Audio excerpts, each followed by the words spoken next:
This is Dobroslav. He's Croatian, speaks no English. He has severe Cauda Equina Syndrome. What are we worried about? Early paralysis. Hey, man, what's the first sign of paralysis? Anal tone. Stick your finger up his ass.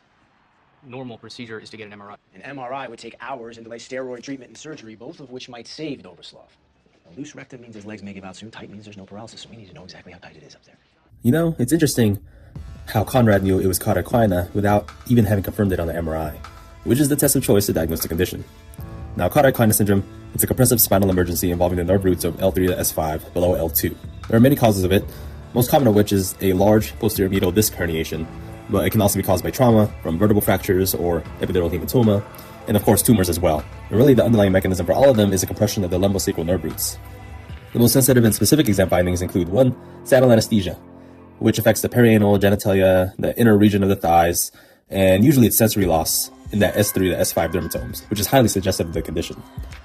Another suggestive finding is decreased rectal tone, as seen here in the video, usually loss of the anal sphincter tone, and that is strongly concerning for sacral nerve root dysfunction. Now, another finding is urinary retention, though this is often a late finding, and they may present as both retention or overflow incontinence.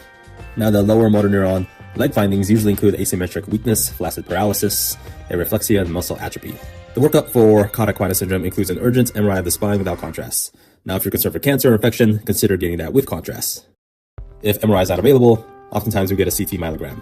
Now, the best next steps in management, usually urgent surgical neurosurgery decompression is often required.